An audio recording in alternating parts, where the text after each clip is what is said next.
যে কোনো জাল টাকাই কোনো দেশের অর্থনীতিতে প্রবেশ করা অত্যন্ত ক্ষতিকর বিষয়। আপনারা দেখেছেন যে আমরা ৫টি ব্যাংকে ত্বরান্বিত সহায়তা দিয়েছিলাম টাকা ছাপিয়ে, এবং সেটা তীব্র সমালোচনার সম্মুখীন হয়েছিল, এবং কেন্দ্রীয় ব্যাংক নিজেও কিন্তু এই নীতিতে বিশ্বাসী ছিল না। কারণ একটি টাকা ছাপাতে হলে তার সমপরিমাণ পণ্য বা সেবা অর্থনীতিতে জেনারেট হতে হবে। অতএব যে অভিযোগ আমরা পেয়েছি যে প্রতিবেশী রাষ্ট্র থেকে ২ লক্ষ কোটি টাকার জাল নোট অনুপ্রবেশের চেষ্টা করা হয়েছে বা হচ্ছে, যদি এই রিপোর্টটা সঠিক হয়, আপনি দেখেন ২ লক্ষ কোটি টাকার পণ্য বা সেবা উৎপাদন কিন্তু খুব সময় সাপেক্ষ এবং দুষ্কর বিষয়। অতএব আমাদের সেবা উৎপাদিত হবে না, পণ্য উৎপন্ন হবে না, কিন্তু অর্থনীতিতে এটা অনুপ্রবেশ করবে। এটা অত্যন্ত অ্যালার্মিং বিষয়।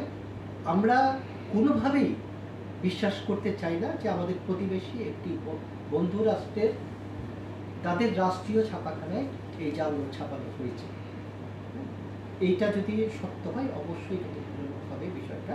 তবে আমরা জানি যে জাল নোট সাধারণত অনুপ্রবেশ করে বর্ডার এরিয়া দিয়ে, অর্থাৎ বর্ডার এরিয়ার যে মানুষ, তাদেরকে আমরা যে মিডিয়ার মাধ্যমে জানাতে চাই যে বড় ৫০০ এবং ১,০০০ টাকার কোনো ট্রানজ্যাকশন তারা ক্যাশ না করে, বড় সকল ধরনের ট্রানজ্যাকশন যদি তারা ব্যাংকিং বা অন্য কোনো ক্যাশলেস এমএফএস হোক, অন্য কোনো মাধ্যমে তারা লেনদেন করে থাকে, ক্যাশ লেনদেন থেকে তারা প্রায় অলমোস্ট এটাকে শূন্যের কোথায় নিয়ে যায়।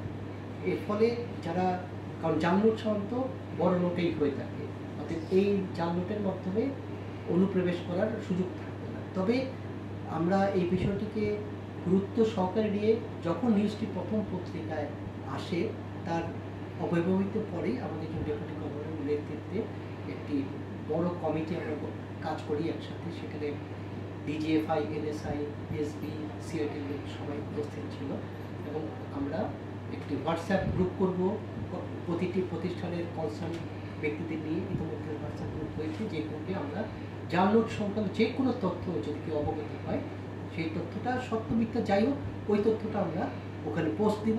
আইন শৃঙ্খলা বাহিনী ওটা পর্যবেক্ষণ করে, তদন্ত করে তার ব্যাপারে সত্য কিনা এবং ওইটার ব্যাপারে কী ব্যবস্থা নেওয়া দরকার ব্যবস্থা নেবে।